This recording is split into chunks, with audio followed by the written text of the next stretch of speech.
Okay, ಹಾಗಾದ್ರೆ nuclear weapon ಅನ್ನ ಶೇಖರಿಸಿಟ್ಟಿರುವಂತಹ kirana hills ಅಂತ ಏನು ಹೇಳ್ತಾರೆ, ಅಲ್ಲಿ ನಿಜಕ್ಕೂ ವಿಕಿರಣ ಸೋರಿಕೆ ಆಗಿದೆಯಾ? ಒಂದು ವೇಳೆ ಆಗಿದೆ ಅನ್ನೋದಾದ್ರೆ ಅದರ ಸಿಂಪ್ಟಮ್ಸ್ ನ ಕಂಡುಹಿಡ್ಕೊಳ್ಳೋದು ಹೇಗೆ? ಕಳೆದ ಬಾರಿ ನೋಡಿ 1945 ಅಂದ್ರೆ 80 ವರ್ಷಗಳ ಹಿಂದೆ ಈ ಲಿಟಲ್ ಬಾಯ್ ಮತ್ತೆ ಫ್ಯಾಟ್ ಮ್ಯಾನ್ ಅನ್ನುವಂತಹ ಈ ನ್ಯೂಕ್ಲಿಯರ್ ವೆಪನ್ ಅನ್ನ ಬಳಸಿದ್ರು. ಅಮೆರಿಕ ಜಪಾನ್ ವಿರುದ್ಧವಾಗಿ ಬಳಸ್ತು. ಅದೇ ಲಾಸ್ಟ್ 2ನೇ ಮಹಾಯುದ್ಧ ಅಂತ ಆಗಿದ್ದು. ಇವತ್ತಿಗೂ ಕೂಡ ಅದರ ಪರಿಣಾಮವನ್ನು ಎದುರಿಸ್ತಾ ಇದೀವಿ. ಅದಕ್ಕೋಸ್ಕರವೇ ಎರಡು ನ್ಯೂಕ್ಲಿಯರ್ ದೇಶಗಳು ಹೊಡೆದಾಟವನ್ನ ಮಾಡ್ಕೊಬಿಟ್ರೆ ಇಡೀ ಜಗತ್ತಿಗೆ ಅದು ಅಪಾಯಕಾರಿ ಅಂತ ಮಾತಾಡ್ತಾ ಇದ್ದಾರೆ. ಓಕೆ, ಹಾಗಾದ್ರೆ ಈ ನ್ಯೂಕ್ಲಿಯರ್ ಬಾಂಬ್ ಅಂದ್ರೆ ಏನು, ಹೆಂಗಿರುತ್ತೆ, ಯಾಕೆ ಇಷ್ಟೊಂದು ಹೆದರಬೇಕು, ಎಲ್ಲ ದೇಶಗಳ ಬಳಿ ಇದಿರುತ್ತಾ? ಇದ್ರ ಬಗ್ಗೆ ನಾವು ಇವತ್ತು ಬಹಳ ಡೀಟೇಲ್ಡ್ ಆಗಿ ವಿವರಿಸುವಂತಹ ಕೆಲಸವನ್ನ, ಅಂದ್ರೆ ಒಂದು ವಿವರಣೆಯನ್ನ ಕೊಡಿಸುವಂತಹ ಕೆಲಸವನ್ನ ನಾನು ಮಾಡ್ತಾ ಹೋಗ್ತೀನಿ.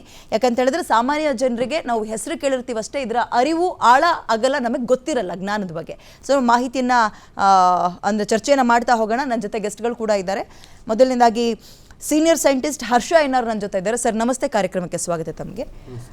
ಹಾಗೆ ಹವಾಲ್ದಾರ್ ರಾಘವೇಂದ್ರ ರಾವ್ ಕೂಡ ನಮ್ಮ ಜೊತೆ ಇದ್ದಾರೆ. ಸರ್ ನಿಮಗೂ ಕೂಡ ಕಾರ್ಯಕ್ರಮಕ್ಕೆ ಸ್ವಾಗತ. ಡಾಕ್ಟರ್ ಆಂಜನಪ್ಪ ಅವರು ಕೂಡ ನಮ್ಮ ಜೊತೆ ಇದ್ದಾರೆ. ಸರ್ ನಿಮಗೂ ಕೂಡ ಕಾರ್ಯಕ್ರಮಕ್ಕೆ ಸ್ವಾಗತ.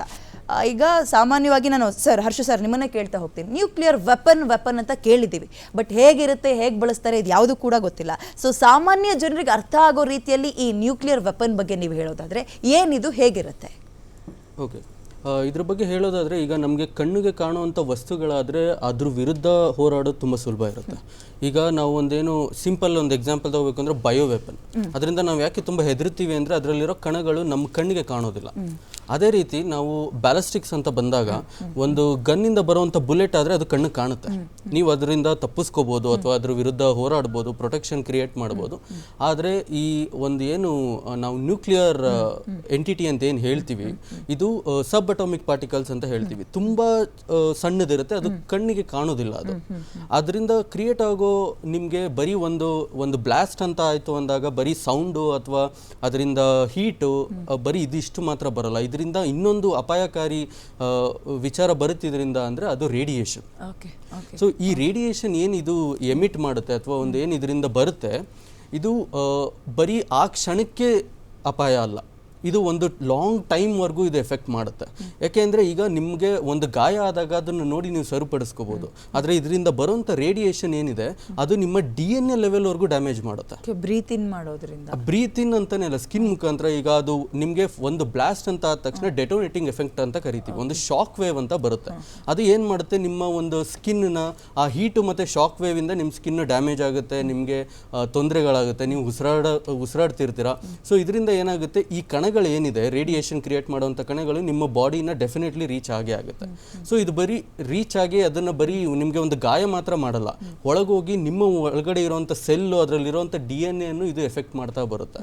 ಸೊ ಇದು ಬರೀ ಆ ಒಂದು ಕ್ಷಣದಲ್ಲಿ ಅನುಭವಿಸಿದಂಥ ವ್ಯಕ್ತಿಗೆ ಮಾತ್ರ ಅಲ್ಲ, ಮುಂದಿನ ಅವ್ರಿಗೆ ಹುಟ್ಟೋ ಮಗು ಇರ್ಬೋದು, ಮತ್ತೆ ಈ ಒಂದು ಏನು ಕಣಗಳಿವೆ ಇದು ಬರೀ ವ್ಯಕ್ತಿಗಳಿಗೆ ಮಾತ್ರ ಅಲ್ಲ, ಇದು ನಮ್ಮ ಮಣ್ಣಲ್ಲಿ, ಗಾಳಿನಲ್ಲಿ ಮತ್ತೆ ನೀರಲ್ಲಿ ಕೂಡ ಅದು ಬೆರೆಯುತ್ತೆ. ಸೊ ಅದಕ್ಕೆ ಈ ಥರ ಒಂದು ಲೀಕೇಜ್, ಸೋರಿಕೆ ಅಂತ ಏನು ಹೇಳ್ತೀವಿ, ಇದಾಗಿದ್ದಿರ್ಬೋದು ಅಥವಾ ಏನೇ ಒಂದು ಅಟ್ಯಾಕ್ ಆದಾಗ ಇರ್ಬೋದು. ಈ ವಿಚಾರಗಳಲ್ಲಿ ಏನು ಮಾಡ್ತೀವಿ ನಾವು, ಕಂಟ್ಯಾಮಿನೇಷನ್ ಅಂತ ಮಾಡ್ತೀವಿ ಮತ್ತು ರೆಮಿಡಿಫಿಕೇಶನ್ ಅಂತ ಮಾಡ್ತೀವಿ. ಅಂದರೆ ಈಗ ಇದು ಸೋರಿಕೆ ಆಗಿರೋದನ್ನು ಫಸ್ಟ್ ನಾವು ಕನ್ಫರ್ಮ್ ಮಾಡ್ಕೋಬೇಕಿರುತ್ತೆ. ಸೋರಿಕೆ ಆಗಿದೆ ಅಂದಲ್ಲಿ ನಾವು ಇಮಿಡಿಯೇಟ್ ಅದನ್ನು ನಾವು ತಡಿಬೇಕಾಗಿರುತ್ತೆ. ಹೇಗೆ ತಡಿತೀವಿ ನಾವು? ಇಮಿಡಿಯೇಟ್ ಆಗಿ ಈ ಒಂದು ಗಾಳಿನಲ್ಲಿ ಇದು ಹರಡ್ತಿ ಇರುತ್ತಲ್ಲ, ಇದಕ್ಕೆ ನಾವು ಸ್ಪೆಷಲ್ ಏಜೆಂಟ್ಸ್, ಕೆಮಿಕಲ್ ಲಿಕ್ವಿಡ್ ಅಂತ ಏನು ಕರಿತೀವಿ, ಅದನ್ನು ಸ್ಪ್ರೇ ಮಾಡ್ತೀವಿ. ಸ್ಪ್ರೇ ಮಾಡಿದಾಗ ಈ ಏರಲ್ಲಿ ಏನಿರುತ್ತೆ ಈ ಕಣಗಳು, ಅದು ಆ ನೀರ್ ಜೊತೆ ಮಿಕ್ಸ್ ಆಗಿ ಅದು ಭೂಮಿಗೆ ಬೀಳುತ್ತೆ. ಬಿದ್ದಂಥ ಟೈಮಲ್ಲಿ ಏನು ಮಾಡ್ತೀವಿ, ಅಲ್ಲಿರುವಂಥ ಮಣ್ಣನ್ನು ನಾವು ತಗೊಂಡು ಒಂದು ಸಪ್ರೇಟ್ ಸ್ಟೋರೇಜ್ನಲ್ಲಿ ಕೇರ್ಫುಲ್ ಆಗಿ ಇದನ್ನು ಸ್ಟೋರ್ ಮಾಡ್ತೀವಿ. ಅದರ ನಂತರ ಅಲ್ಲಿ ಇರೋವಂಥ ನೀರಿರ್ಬೋದು, ಒಂದು ಈ ಥರದ್ದು ಏನೇ ಒಂದಿರುತ್ತೆ ಅದು ಹೊರಗಡೆ ಹೋಗದಿರೋ ಥರ ನಾವು ತಡಿಬೇಕಿರುತ್ತೆ. ಯಾಕೆಂದರೆ ಈ ಕಣಗಳು ನಿಮಗೆ ಇದು ಯಾವ ರೀತಿ ನಿಮಗೆ ಹೇಗೆ ರಿಯಾಕ್ಟ್ ಆಗುತ್ತೆ ಅನ್ನೋದು ಆ ಕ್ಷಣಕ್ಕೆ ಹೇಳಲಿಕ್ಕೆ ಬರೋದಿಲ್ಲ. ಇದು ಒಂದು ಸೋರಿಕೆ ಆಗಿರೋದ್ರಿಂದ ನಾನು ಹೇಳ್ತಿರೋದು. ಅದೇ ಇನ್ ಕೇಸ್ ಏನಾದರೂ ಒಂದು ಡ್ಯಾಮೇಜ್ ಆಗಿ ಇದರಿಂದ ಬ್ಲಾಸ್ಟ್ ಆಗುವಂಥ ಸನ್ನಿವೇಶ ಏನಾದ್ರು ಬಂತು ಅಂದರೆ ಅದನ್ನ ಹೇಳ್ತಾ ಇರೋ ಕಂಟೈನ್ಮೆಂಟ್ ಇದು ಬರೀ ಥಿಯರಿಟಿಕಲಿ ಸರಿ, ಬಟ್ ಪ್ರಾಕ್ಟಿಕಲಿ ಮಾಡಬೇಕು ಅಂದಾಗ ಅದು ಆಲ್ಮೋಸ್ಟ್ ಅಸಾಧ್ಯನೇ. ಸೋರಿಕೆ ಆದ್ರೆ ಏನ್ ಸಮಸ್ಯೆ ಆಗುತ್ತೆ ಅಂತ, ಇನ್ ಕೇಸ್ ಅದು ಲೈಕ್ ನಾವು ಮನಸ್ ಮಾಡದೆ ಅದ್ರ ಪಾಡಿಗೆ ಅದೇ ಬ್ಲಾಸ್ಟ್ ಆಗೋ ಸಾಧ್ಯತೆನೂ ಇರುತ್ತೆ. ಸೋರಿಕೆ ಮಿಸ್ ಆಗಿ ಲೀಕೇಜ್ ಆಗಿರುತ್ತೆ, ಓಕೆ. ಬ್ಲಾಸ್ಟ್ ಕೂಡ ಹಾಗೆ ಆಗುತ್ತೆ, ನಮ್ಮ ಪ್ಲಾನ್ ಇಲ್ದಲಿಯೂ ಆಗ್ಬೋದಾ? ಅದು ಸಾಧ್ಯತೆಗಳಿವೆ. ಅವರು ಅದನ್ನು ಹೇಗೆ ಶೇಖರಣೆ ಮಾಡಿದ್ದಾರೆ ಅನ್ನೋದು ಬಹಳ ಮುಖ್ಯ. ಯಾಕೆಂದ್ರೆ ಈ ಒಂದು ಏನು ವೆಪನ್ ಅಂತ ನಾವು ಹೇಳ್ತಿದೀವಿ ಅದರಲ್ಲಿ ನಾವು ಒಂದು ಕೋರ್ ಅಂತ ಇರುತ್ತೆ, ಆ ಒಂದು ಜಾಗದಲ್ಲಿ ಈ ಕಣಗಳಿರ್ತವೆ. ಸೊ ಆ ಕೋರ್ನ ನೀವು ಪ್ರಾಪರ್ ಟೆಂಪ್ರೇಚರು ಅಥವಾ ಒಂದು ಪ್ರಾಪರ್ ಕಂಡೀಷನ್ನು, ಅದ್ರ ಸುತ್ತ ಇರುವಂಥ ಏನು ಮೆಟೀರಿಯಲ್ಲು ಅದು ಕ್ಲೀನಾಗಿ ಕಂಟೈನ್ ಆಗಿಲ್ಲ ಅಂದರೆ ಹೊರಗಡೆ ಇರುವಂಥ ಪ್ರೆಷರು, ಹೊರಗಡೆ ಇರುವಂಥ ಟೆಂಪ್ರೇಚರು ಇದಕ್ಕೆ ರಿಯಾಕ್ಟ್ ಆಗಿ ತಾನೇ ತನ್ನ ರಿಯಾಕ್ಷನ್ ಆಗುವಂಥ ಚಾನ್ಸಸ್ ಇರುತ್ತೆ. ಒಂದ್ಸತಿ ರಿಯಾಕ್ಷನ್ ಶುರು ಆಯಿತು ಅಂದರೆ ಅದು ಬ್ಲಾಸ್ಟ್ ಆದರೂ ಆಗ್ಬೋದು, ಅಥವಾ ರಿಯಾಕ್ಷನ್ನು ಸೋರಿಕೆ ಹೆಚ್ಚಾಗಿ ಆಗ್ಬೋದು. ಸೊ ಯಾವುದಾದ್ರೂ ಸಾಧ್ಯತೆಗಳಿದ್ದೇ ಇರುತ್ತೆ. ಓಕೆ ಓಕೆ ನಾನು ಅಂಜಿನಪ್ಪ ಸರ್ ನಿಮ್ಮ ಹತ್ರ ಕೇಳ್ತಾ ಹೋಗ್ತೀನಿ. ಈಗಲೂ ಕೂಡ ನಾವು ಸ್ಕೂಲಲ್ಲಿ ಓದಿದ ನೆನಪಿದೆ, ಹಿರೋಶಿಮಾ ನಾಗಸಾಕಿ ಮೇಲೆ ಹಾಕಿದ್ರಂತೆ, ಇವತ್ತಿಗೂ ಅಲ್ಲಿ ಹುಟ್ಟುವಂತಹ ಮಕ್ಕಳು ಅಂಗವಿಕಲರಾಗಿ 80 ವರ್ಷ ಕಳೀತಾ ಬಂತು, ಅಂಗವಿಕಲರಾಗಿ ಹುಟ್ಟುತ್ತಾರೆ ಅಂತ. ಸೊ ಇದ್ರ ಬಗ್ಗೆ ಹೇಳಿ ನೀವು ನನಗೆ. ನೀವು ಕರೆಕ್ಟಾಗಿ ಹೇಳಿದ್ರಿ. 1945 ಫಸ್ಟ್ ಹಿರೋಶಿಮಾ ನಾಗಸಾಕಿ ಮೇಲೆ ಬಾಂಬ್ ಬ್ಲಾಸ್ಟ್ ಆದಾಗೆ ನ್ಯೂಕ್ಲಿಯರ್ ಬಾಂಬ್, ನಮಗೂ ಕೂಡ ಭಾಳ ಚೆನ್ನಾಗಿ ಹಿರಿಯ ವಿಜ್ಞಾನಿಗಳು ಹೇಳ್ತಾ ಇದ್ದಾರೆ, ಅದನ್ನು ನಾನು ಕೇಳಿಸ್ಕೊಳ್ತಾ ಇದ್ದೆ. ಈ ಹಿರೋಶಿಮಾ ನಾಗಸಾಕಿ ಮ್ಯೂಸಿಯಮ್ಗೆ ನಾನು ಹೋಗಿ ಬಂದಿದ್ದೀನಿ ಆ್ಯಸ್ ಎ ಟೂರಿಸ್ಟ್. ಅಲ್ಲಿನ ಸಾಕಷ್ಟು ಫೋಟೋಗಳು, ಅಲ್ಲಿನ ಆಗಿರೋ ಡ್ಯಾಮೇಜ್ಗಳೆಲ್ಲ ನೋಡಿ. ಈ ನ್ಯೂಕ್ಲಿಯರ್ ಬಾಂಬ್ ಬ್ಲಾಸ್ಟ್ ಆದಾಗೆ definitely immediate effects and delayed effects ಇರ್ತವೆ. ಇಮ್ಮಿಡಿಯೇಟ್ ಆ ಬ್ಲಾಸ್ಟ್ ಪ್ರೆಷರ್ ಹೆಂಗಿರುತ್ತೆ, ಇಟ್ ಕ್ಯಾನ್ ಡ್ಯಾಮೇಜ್ ಬಿಲ್ಡಿಂಗ್ಸ್ ಅಷ್ಟೇ ಅಲ್ಲ, ಮನುಷ್ಯನ ಲಂಗ್ ಬ್ಲಾಸ್ಟ್ ಆಗ್ಬೋದು, ಇಯರ್ ಡ್ರಮ್ಸ್ ಬ್ಲಾಸ್ಟ್ ಆಗ್ಬೋದು, ಮನುಷ್ಯ ಸತ್ತು ಹೋಗ್ಬೋದು. ಅದ್ರ ಜೊತೆಗೆ ಇನ್ನು ಅನೇಕ ರೇಡಿಯೇಷನ್ ಹೀಟ್ ಎಷ್ಟಿರುತ್ತೆ ಅಂದರೆ ಇಟ್ ಕ್ಯಾನ್ ಬರ್ನ್ ಇಂಡಿವಿಜುವಲ್ಸ್ ಅಷ್ಟೇ ಅಲ್ಲ, ಎಲ್ಲರೂ ಲಾಂಗ್ ಟರ್ಮ್ ಎಫೆಕ್ಟ್ ಆಮೇಲೆ burn flash blindness. Suppose blast ಆದಾಗ ಅಲ್ಲಿ ಹತ್ತಿರ ಇದ್ದವ್ರಿಗೆ ಸಡನ್ಲಿ ಬ್ಲೈಂಡ್ ಆಗ್ತದೆ, may lose the eyesight permanently or temporarily. ಅದ್ರ ಜೊತೆಗೆ ಇನಿಷಿಯಲ್ ರೇಡಿಯೇಷನ್ ಆ್ಯಂಡ್ ಫಾಲೋಡ್. ಈ ರೇಡಿಯೇಷನ್ ಇದೆಯಲ್ಲಮ್ಮ, ನಾನು ನಮ್ಮ ಕರ್ನಾಟಕ ರಾಜ್ಯದ ಕ್ಯಾನ್ಸರ್ ಸೊಸೈಟಿ ಚೇರ್ಮನ್ ಇದ್ದೀನಿ. ಈ one of the worst cause for cancer is radiation. ಈ ನ್ಯೂಕ್ಲಿಯರ್ ರೇಡಿಯೇಷನ್ ಇದೆಯಲ್ಲ, ಇವತ್ತೇ ಅಲ್ಲ ಮುಂದಿನ ಜನ್ರೇಷನ್ಗೂ ಕೂಡ. ಆ್ಯಂಡ್ ಲಾಟ್ ಆಫ್ ಮ್ಯೂಟೇಷನ್ಸ್ ಆಗ್ತವೆ ಹ್ಯೂಮನ್ ಇದರಲ್ಲಿ, ಬದುಕುಳಿದವರದಲ್ಲಿ ಸಾಕಷ್ಟು ಲಾಂಗ್ ಟರ್ಮ್ ಎಫೆಕ್ಟ್ಸ್ ಇರ್ತವೆ. ಸರ್ ಹೇಳ್ದಂಗೆ ಇದು ಬರೀ ಆ ಸಮಯದಲ್ಲ, it can contaminate the land, water, plants, ನಾವು ತಿನ್ನೋ ಆಹಾರಗಳು, ಇದೆಲ್ಲ ಪ್ರಕೃತಿ ಮೇಲೆ ಮುಂದಿನ ದಿನಗಳಲ್ಲಿ, ಇವತ್ತು ಒಂದಿನ ಅಲ್ಲ, ಬೇರೆ ಬಾಂಬ್ನ ಯಾರು ಬ್ಲಾಸ್ಟ್ ಆದರೂ ಒಂದಷ್ಟು ಜನ ಸತ್ತೋದ್ರು, ಉಳ್ಕೊಂಡ್ರು. ಅನ್ಫಾರ್ಚುನೇಟ್ಲಿ ನ್ಯೂಕ್ಲಿಯರ್ ವೆಪನ್ನಲ್ಲಿ ಹಂಗಲ್ಲ, it's A long term disaster. So ಮುಂದಿನ ಜನ್ರೇಷನ್ಗೆ ಅನೇಕ ಪ್ರೆಗ್ನೆಂಟ್ ಮದರ್ ಏನಾದರೂ ಈ ಬ್ಲಾಸ್ಟ್ ಟೈಮ್ನಲ್ಲಿ ಎಕ್ಸ್ಪೋಸ್ ಆದರೆ ಹುಟ್ಟ ಮಕ್ಕಳು ಸ್ಟಿಲ್ ಬಾರ್ನ್ ಆಗ್ಬೋದು, ಅಥವಾ ಅಬಾರ್ಷನ್ ಆಗ್ಬೋದು, ಹುಟ್ಟಿದ ಮಕ್ಕಳಲ್ಲಿ ಅಂಗವಿಕಲರು ಇರ್ಬೋದು. ಮುಂದೆ ಆ ಜೆನೆಟಿಕ್ ಮ್ಯೂಟೇಷನ್ ಹೆಂಗಾಗಿರುತ್ತೆ ಅಂದರೆ ಅದರ ನೆಕ್ಸ್ಟ್ ಜನ್ರೇಷನ್ಗೂ ಕೂಡ ಇಟ್ ಕ್ಯಾನ್ ಬಿ ಕ್ಯಾರಿಡ್. ಹಂಗಾಗಿ it is one of the worst war weapon ಅನುಭವಿಸ್ತಾರೆ ಇದ್ದಾರೆ, ಅವ್ರು ಹೇಳ್ತಾರೆ. ಬಟ್ ನಾನು ಆಸ್ ಎ ಡಾಕ್ಟರ್ ನಿಜವಾಗ್ಲೂ shocked to see that museum ಅಲ್ಲಿ. ಅದಾದ್ಮೇಲೆ ಎಲ್ಲೂ ಆಗೇ ಇಲ್ಲ. ನನ್ನ my only experience is bullet injuries treat ಮಾಡಿರೋದು ಬೋರಿಂಗ್ ಹಾಸ್ಪಿಟಲ್ ಬಿಟ್ಟರೆ ದಿಸ್ ಕೈಂಡ್ ಆಫ್ ಸಿಚುಯೇಷನ್ ನಾವು ಯಾರು ಡಾಕ್ಟರ್ಗಳು ಫೇಸ್ ಮಾಡಿಲ್ಲ. ಬಟ್ ನಮಗೆ ಇದ್ರ ವಿಚಾರಗಳು ಇವತ್ತು really I am very happy. ನನಗೂ lot of information I get from these scientist and soldiers. Yes sir, please sir. Of course, I am also asking a question now instead of yours. Okay, please. ನಮ್ಮ ವಿಜ್ಞಾನಿಗಳ ಹತ್ರ ಕೇಳ್ತೀನಿ ನಾನು, ಈ ಒಂದು remedies ಅಂತ ಹೇಳಿದ್ರಲ್ಲ, ಆ ಥರ ಒಂದು ಕೆಮಿಕಲ್ ತೊಗೊಂಡು ಸ್ಪ್ರೇ ಮಾಡ್ತೀವಿ ಅದಲ್ಲ ಅಂತ, it was not there in 1945, it is definite. Afterwards I think you must be knowing about Bhopal incident ನಿಮ್ಗೆ ಗೊತ್ತಿರ್ಬೋದು. ಆವಾಗ ಅದನ್ನು ಕೂಡ ಬೇಕಾದಷ್ಟು ಜನ ಸತ್ತೋದ್ರು. Even today there are so many people who are blind enough. ಅದು ಇದೆಲ್ಲ ಆಗಿತ್ತು. ಆವಾಗಿದು ಇರಲಿಲ್ವಾ ಈ ಥರ ಒಂದು ರೆಮಿಡೀಸ್ ಏನಾರು ಇರ್ತಿತ್ತ ಆವಾಗ, ಅಥವಾ is it A very recent ಇದಾ ಅಂತ ಕೇಳ್ತಾರೆ ನಾನು. ಈಗಿನ ಒಂದು ಜನ್ರೇಷನಲ್ಲಿ ಇರೋವಂಥ ವೇಗವಾಗಂತೂ ಅವಾಗ ಇರಲಿಲ್ಲ. ಬಟ್ ಅವಾಗ ಇದ್ದಂಥ ಕೆಲವೇ ವೆಸ್ಟರ್ನರ್ಸ್ ಹತ್ರ ಮಾತ್ರ ಈ ಒಂದು ಫೆಸಿಲಿಟಿ ಇದ್ದಂಥದ್ದು. ಸೊ ಇವಾಗ ಒಂದು ಎಫೆಕ್ಟಿವ್ನೆಸ್ ಏನಿದೆ ಅದು ತುಂಬ ಫಾಸ್ಟಾಗಿ ಆಗುತ್ತೆ ಮತ್ತು ತುಂಬ ಪ್ರಿಸೈಸ್ ಆಗಿ ಆಗ್ತದೆ. ಮುಂಚೆ ಎಲ್ಲ ಒಂದೇನು ಎಕ್ಸ್ಪರಿಮೆಂಟಲ್ ವೇ ಅಂತ ನಡೆಯೋದು, ಈ ಥರದ್ದು ಘಟನೆಗಳು ತುಂಬ ಕಡಿಮೆ ನಡೆದಿರೋದು. ಯಾಕೆಂದರೆ ನಾವು ಥಿಯರಿಟಿಕಲ್ ಯೋಚನೆ ಮಾಡ್ಬೋದು, ಪ್ರಾಕ್ಟಿಕಲ್ ಆದಾಗಲೇ ನಮಗೆ ನಿಜಾಂಶ ಗೊತ್ತಾಗೋದು, ರಿಯಲಾಗಿ ನಾವು ಪ್ರಾಬ್ಲಮ್ ಫೇಸ್ ಮಾಡುವಂಥದ್ದು ಏನಾಗ್ತದೆ ಅಂತ. ಸೊ ಯಾವಾಗ ಈಗ ಒಂದು ನೀವು atomic bomb incident world war 2 ಹೇಳಿದ್ರಿ, ಇದು ಬಿಟ್ಟು ನಮ್ಮಲ್ಲಿ ಈ ಥರ ಸೋರಿಕೆ ಆಗಿರುವಂಥ ಘಟನೆಗಳೇ ಬಹಳಷ್ಟಿವೆ. ಶೆರ್ನೋಬಿಲ್ ಇನ್ಸಿಡೆಂಟ್ ಅಂತ ನಾವು ಹೇಳ್ತೀವಿ, ಯುಕ್ರೇನಲ್ಲಿ ನಡೆದಂಥದ್ದು 1986 ನಡೆದಂಥ ಇನ್ಸಿಡೆಂಟು. ಅದು ಬಿಟ್ಟರೆ ಫುಕುಶಿಮಾ ಅಂದ್ಬಿಟ್ಟು ಜಪಾನಲ್ಲಿ ನಡೆದಂಥದ್ದು. ಸೊ ಇದರಲ್ಲೆಲ್ಲ ಸೋರಿಕೆಯಿಂದ ಆದಂಥ ಘಟನೆಗಳಿವೆ. It was not a blast. So ಈ ಸೋರಿಕೆನಲ್ಲಿ ನಡೆದಾಗ ಏನು ಒಂದು ಪಾಠಗಳನ್ನ ಒಂದು ವೆಸ್ಟರ್ನರ್ಸ್ ಅಥವಾ ಒಂದು ಕಂಟ್ರಿಗಳು ಕಲ್ತ್ವು. ಯಾಕೆಂದರೆ ಒಂದು ನ್ಯೂಕ್ಲಿಯರ್ ಅಂದ ತಕ್ಷಣ ವೆಸ್ಟರ್ನರ್ಸು ಫಸ್ಟು ತುಂಬ ಎಕ್ಸಾಜುರೇಟೆಡ್ ರಿಯಾಕ್ಷನ್ಸ್ ಕೊಡ್ತಾರೆ. ಫಸ್ಟ್ ಆಫ್ ಆಲ್ ಎಲ್ಲದಕ್ಕಿಂತ ಮುಖ್ಯವಾಗಿ ಫಸ್ಟು ತಿಳ್ಕೊಳ್ಳೋದು ಸೋರಿಕೆ ಆಗ್ತಿದೆಯೋ ಇಲ್ವೋ ಅನ್ನೋದೇ ಟೈಮ್ ತೊಗೊಂಡ್ಬಿಡುತ್ತೆ. ಅಷ್ಟೊತ್ತಿಗೆ ಏನಾಗುತ್ತೆ, it reaches a very extreme point. ಯಾಕೆಂದರೆ ಲಾಂಗ್ ಟರ್ಮ್ ಎಫೆಕ್ಟ್ ಕೊಡಲಿಕ್ಕೆ ಅದು ರೀಚ್ ಆಗಿಬಿಡುತ್ತೆ. ಅಂಥದ್ದು ಆಗ್ಬಿಟ್ಟಾಗ ಏನಾಗುತ್ತೆ, ಕಂಟೈನ್ಮೆಂಟ್ ನಾನು ನಿಮಗೆ ಫಿಸಿಕಲ್ ಲೊಕೇಶನ್ ಹೇಳಿದೆ ಹೊರತು ಈಗ ಇದರಿಂದ ಅಫೆಕ್ಟ್ ಆಗೋ ವ್ಯಕ್ತಿಗಳ್ದು ಹೇಗೆ ಅಂತ ನಾವು ಇನ್ನೂ ಮಾತೇ ಆಡಿಲ್ಲ.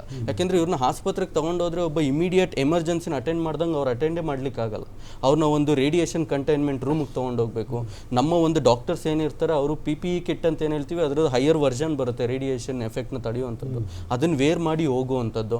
ಆಮೇಲೆ ಈ ಥರ ಪೇಷಂಟ್ಸ್ ರೆಗ್ಯುಲರ್ ಆಗಿ ನೋಡದೇ ಇರೋದ್ರಿಂದ ನೀವು ಏನು ಬೇಕಾದರೂ ಇದರಲ್ಲಿ ಎಕ್ಸ್ಪೆಕ್ಟ್ ಮಾಡ್ಬೋದು. ಯಾಕೆಂದರೆ ಮ್ಯೂಟೇಷನ್ ಅನ್ನೋ ಒಂದು ವಿಚಾರ ಇದೆ. ಮ್ಯೂಟೇಷನ್ ನಮಗೆ ಯಾವ ಥರ ಎಲ್ಲಿ ಮ್ಯೂಟೇಷನ್ ಆಗುತ್ತೆ ಅಂತ ನೀವು ಹೇಳಲಿಕ್ಕೆ ಬರೋಲ್ಲ. ಉಸಿರಾಟದಿಂದ ಹಿಡಿದು ವ್ಯಕ್ತಿಯ ಗ್ರೋತ್ವರೆಗೂ ಎಫೆಕ್ಟ್ ಆಗುತ್ತೆ ಅದು, ಒಂದು ಸಣ್ಣದಿಂದ ಸಣ್ಣದು. ಸೊ ಈ ಥರ ಇನ್ಸಿಡೆಂಟ್ಗಳು ನಡೆದಾಗ, ಈ ಥರದ್ದೊಂದು ಎಕ್ಸ್ಪೆರಿಮೆಂಟ್ ಮಾಡಿದಾಗ ಮಾತ್ರ ನಮಗೆ ವಿಚಾರಗಳು ಗೊತ್ತಾಗುತ್ತೆ ಏನೇನು ಇದರಿಂದ ಅಪಾಯಕಾರಿ ಮತ್ತು ತೊಂದರೆಗಳು ನಡೆಯುತ್ತೆ ಅಂತ. ಆವಾಗ ನಡೆದಾಗ it was first time. So ಆ ಥರ ನಡೆದಾಗ ಥಿಯರಿಟಿಕಲಿ ಕೆಲವು ಪ್ರಿಪೇರ್ಡ್ನೆಸ್ ಇರಬಹುದು, ಬಟ್ ಪ್ರಾಕ್ಟಿಕಲಿ ಫೇಸ್ ಮಾಡಿದಾಗಲೇ ಅವ್ರಿಗೆ ಅರ್ಥ ಆಗಿದ್ದು ದಟ್ ಇದು ಈ ಲೆವೆಲ್ಗೆ ಒಂದು ಅಪಾಯಕಾರಿ ಆಗಿರುತ್ತೆ ಅಂತ. ಆ ಇನ್ಸಿಡೆಂಟ್ ನಡೆದಂಥ ಮುಂದಿನ ರಿಸಲ್ಟ್ಸ್ ಏನು ಅವ್ರಿಗೆ ಸಿಕ್ಕಿರುತ್ತೆ ಅದ್ರ ಮೇಲೆ ಅವ್ರು ಈಗಿನ ಟೆಕ್ನಾಲಜಿ ಡೆವಲಪ್ ಮಾಡಿ ವೆಪನ್ ಏನೋ ಕಂಡು ಹಿಡಿದ್ರು, ಬಟ್ ಅದಾದ್ಮೇಲೆ ಆಗುವಂತ ಪರಿಣಾಮ ಇಷ್ಟು ದೊಡ್ಡ ಮಟ್ಟಿಗೆ ಆಗಿರುತ್ತೆ ಅಂತ ಅವ್ರಿಗೆ ಐಡಿಯಾ ಇರಲಿಲ್ಲ ಒಂದು ಹಂತದಲ್ಲಿ. ಹಂಗೆ ನೋಡಿದ್ರೆ ಓಕೆ. ಆಂಜಿನಪ್ಪ ಸರ್, ನಾನು ನಿಮ್ಮ ಹತ್ರ ಕೇಳ್ಬೋದು. Yes. Now at present, the people here, everywhere, they are very much familiar of the radiation which is coming out of the mobile towers and all these things. Very true, very true. ಹೌದಲ್ಲ, ಇದರೊಳಗೆ ಏನಾದ್ರು ಒಂಥರ immunity ಏನಾದ್ರು ಸಿಕ್ಬಿಡುತ್ತೆ ಇವ್ರಿಗೆ, ಜನಗಳಿಗೆ ಸ್ವಲ್ಪ ಅದರಿಂದ ಇರೋವಂಥ ಒಂದು ಸ್ಟ್ರಾಂಗ್ನೆಸ್ ಏನಿದೆ ಅದೇನಾದ್ರು ಕಮ್ಮಿ ಆಗುತ್ತಾ ಅಂತ ಕೇಳ್ತಾ ಇದ್ದೀನಿ. ಇಲ್ಲ ಸರ್, ಈ ಟರ್ಮಿನಾಲಜಿ ಇದೆಯಲ್ಲ ಸರ್, ಇಮ್ಯುನಿಟಿ ಅನ್ನೋದು ಇಟ್ಸ್ ಆಲ್ವೇಸ್ ಕಮ್ಯುನಿಕೇಬಲ್ ಅಷ್ಟೇನೆ. ಈ ಮೊದಲೇ ಸ್ಮಾಲ್ ರೇಡಿಯೇಷನ್ ತೊಗೊಂಡಿರ್ತೀನಿ, ಅದು ಮುಂದೆ ನಮಗೆ ದೊಡ್ಡ ರೇಡಿಯೇಷನ್ ಇಲ್ಲ ಸರ್, ಆ ಥರ ಟರ್ಮಿನಾಲಜಿ ಇಲ್ಲ. ಇವಾಗ ಸ್ನೇಕ್ ಪಾಯ್ಸನ್ನು ಸ್ವಲ್ಪ ಕೊಟ್ಟರೆ ಆ ಥರ ಇಲ್ಲ sir. Immunity suppose a virus or a bacteria attacks us, immune system activate ಆಗಿ ಆಂಟಿಬಾಡೀಸ್, ಅದೊಂದೇ ಟರ್ಮಿನಾಲಜಿ ಸರ್, ಇದ್ರಾಗೆಲ್ಲ ಬರಲ್ಲ. ಓಕೆ. ಆಂಜಿನಪ್ಪ ಸರ್, ಈಗ ಪಾಕಿಸ್ತಾನದಲ್ಲೆಲ್ಲ ಅದೇನೋ ನ್ಯೂಕ್ಲಿಯರ್ ಲೀಕೇಜ್ ಆಗಿರ್ಬೋದು ಅನ್ನೋ ಸುದ್ದಿ ಓಡಾಡ್ತಾ ಇದೆ. ನಿಜನೋ ಸುಳ್ಳು ಎಷ್ಟು ಗೊತ್ತಿಲ್ಲ, ಬಟ್ ಹಾಸ್ಪಿಟಲೈಸ್ ಆಗ್ತಾ ಇರೋದು ಕೂಡ ಜನ ಜಾಸ್ತಿನೇ. ನನಗೆ ಹೇಳಿ, ಲಾಂಗ್ ಟರ್ಮ್ ಬೇಡ, ಈಗ ಅದು ಹಾರ್ಟಿಗೆ ಸಂಬಂಧಪಟ್ಟಂತೆ ಪ್ರಾಬ್ಲಮ್ ಆಗ್ಬೋದು ಅಥವಾ ಕ್ಯಾನ್ಸರ್ ಬರ್ಬೋದು, ಟ್ರೀಟ್ ಮಾಡಿದೀವಿ ಅಂತೆಲ್ಲ ಹೇಳ್ತಾ ಇದ್ರಿ. ಈಗ ಲೀಕೇಜ್ ಆಗಿದೆಯಪ್ಪ, ಸಡನ್ ಇಂಪ್ಯಾಕ್ಟ್ ಆಗುತ್ತೆ ಜನರಿಗೆ ಅಂದರೆ ತಿಳ್ಕೊಳ್ಳೋದು ಹೇಗೆ? ಚೆನ್ನಾಗಿರೋ ಮನುಷ್ಯ ಇದ್ಕಿದ್ದಂಗೆ ನಾಸಿಯಾ ವಾಮಿಟಿಂಗ್ ಬಂದಂಗೆ ಆಗುತ್ತೆ, ತಲೆ ಚಕ್ಕರ್ ಬರ್ತಾ ಇದೆ, ಯಾಕೋ ಸುಸ್ತಾಗ್ತಾ ಇದೆ, ಮನೆಯೊಳಗೆ ಈ ಎಕ್ಸ್ಪ್ರೆಸಸ್ ನಾನು ಐ ಆಮ್ ನಾಟ್ ಕಂಫರ್ಟಬಲ್ ಅಂತ. ಸೊ ಇವು ಆಲ್ರೆಡಿ ಹೇಳಿದ್ರು ಅವರು, ನಿಮ್ಮ ರಿಪೋರ್ಟರು ಕೂಡ, ಅಲ್ಲಿನ ಜನಗಳಿಗೆಲ್ಲ ನಾಸಿಯಾ ಬರ್ತಾ ಇದೆ, ಇಮಿಡಿಯೇಟ್ ಎಫೆಕ್ಟ್ ಇಷ್ಟೇ, ಹೊಟ್ಟೆ ನೋವು ಇರ್ಬೋದು, particular nausea and vomiting. Most of these radiation hazards initially ತುಂಬ ಎಫೆಕ್ಟಿವ್ ಆಗಿ ಇಲ್ಲದೆ, ತುಂಬ ಸೀರಿಯಸ್ ಇಲ್ಲದೆ ಇವಾಗುತ್ತೆ, ಅವಾಗ ಹಾಸ್ಪಿಟ್ಲಿಗೆ ಹೋಗ್ತಾರೆ. ಅಂಡ್ ನಮಗೆ ನಾಸಿಯಾಗ 108 ಕಾರಣ ಇದು ಒಂದಿರ್ಬೋದು. So and we have got wonderful drugs to prevent nausea and vomiting. ಅವನಿಗೆ ತೊಗೊಳಕ್ಕಾಗಲಿಲ್ಲ ಅಂದರೆ IV ಫ್ಲೂಯಿಡ್ಸ್ ಆದರೂ ಕೊಡ್ಬೋದು. So naturally too many people they are attending to the hospital ಅಂದರೆ ಪ್ರಾಬಬಲಿ ಲೀಕೇಜ್ ಆಗಿರ್ಬೋದು ಅಂತ ಒಂದು ಊಹೆ. Okay okay. ನಾನು ಹರ್ಷ ಸರ್ ನಿಮ್ಮ ಹತ್ರನೇ ಕೇಳ್ತೀನಿ, ಇದರಲ್ಲೂ ಕೂಡ ನಾವು ಕೇಳ್ಪಟ್ಟಿರೋ ಹಂಗೆ ಲಾರ್ಜ್, ಮೀಡಿಯಂ ಮತ್ತು ಪುಟ್ಟು ಅಂತೆಲ್ಲ ಸೈಜಸ್ ಇರುತ್ತಂತೆ, ಹೌದಾ? ಇದರಲ್ಲೂ ಇದು ಸೈಜ್ ಮೇಲೆ ಹೋಗಲ್ಲ. ಆ ಕಣಗಳು ನಾನು ಏನು ಹೇಳಿದೆ ಅದಕ್ಕೆ ಬೇಸಿಕ್ ಕಾಂಪೊನೆಂಟ್ ಅವ್ರು ಏನು ಯೂಸ್ ಮಾಡ್ತಿದ್ದಾರೆ ಅದ್ರ ಮೇಲೆ ಹೋಗುತ್ತೆ. ಯಾಕೆಂದರೆ ಈ ಥರದ್ದು ನ್ಯೂಕ್ಲಿಯರ್ ಅಂತ ಬಂದಾಗ ನಾವು ಎರಡು ಚೈನ್ ರಿಯಾಕ್ಷನ್ ಬಗ್ಗೆ ಮಾತಾಡ್ತೀವಿ. ಒಂದು ಫಿಷನ್ ಅಂತ ಹೇಳ್ತೀವಿ, ಇನ್ನೊಂದು ಫ್ಯೂಷನ್ ಅಂತ ಹೇಳ್ತೀವಿ. ಸೊ ಈ ಒಂದು ರಿಯಾಕ್ಷನ್ನ ಕ್ರಿಯೇಟ್ ಮಾಡಲಿಕ್ಕೆ ಕೆಲವು ಕಣಗಳಿವೆ ಅಥವಾ ಅಣುಗಳಿವೆ. ಅದು ಹೇಗೆ ಅಂದರೆ, ಈಗ ನಾವು ಒಂದು ಪ್ಲುಟೋನಿಯಂ ಅಂತ ಹೇಳ್ತೀವಿ, ಯುರೇನಿಯಂ ಅಂತ ಹೇಳ್ತೀವಿ, ಇವೆಲ್ಲ ನೀವು ಕೇಳಿರ್ಬೋದು. ಇದನ್ನು ರೇಡಿಯೋ ಆಕ್ಟಿವ್ ಎಲಿಮೆಂಟ್ಸ್ ಅಂತಲೂ ನಾವು ಕರಿತೀವಿ.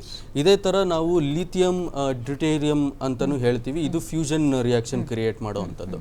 ಸೊ ಈ ಫ್ಯೂಷನ್ ರಿಲೇಟೆಡ್ ನಾನು ಏನು ಹೇಳಿದೆ ನಿಮಗೆ, ಯುರೇನಿಯಂ ಇರ್ಬೋದು, ಪ್ಲುಟೋನಿಯಂ ಇರ್ಬೋದು, ಇದಕ್ಕೆ ಕಂಪೇರ್ ಮಾಡಿದ್ರೆ ಈ ಫ್ಯೂಷನ್ ರಿಯಾಕ್ಷನ್ ಕ್ರಿಯೇಟ್ ಮಾಡುವಂಥ ಕಣಗಳೇನಿರ್ತವೆ, ಈಗ ನಾನು ನಿಮಗೆ ಹೈಡ್ರೋಜನ್ ಇರ್ಬೋದು ಅಥವಾ ಈಗ ಲಿಥಿಯಂ ಡ್ಯೂಟೇರಿಯಂ ಹೇಳಿದೆ ಅದಿರ್ಬೋದು, ಈ ಒಂದು ಫ್ಯೂಷನ್ ಕ್ರಿಯೇಟ್ ಮಾಡುವಂಥವು ತುಂಬ ಹೆಚ್ಚಿನ ಪ್ರಮಾಣದ ಅಪಾಯಕಾರಿ ಆಗಿರ್ತವೆ ಕಂಪೇರ್ ಟು ಫ್ಯೂಷನ್ ಕ್ರಿಯೇಟಿಂಗ್.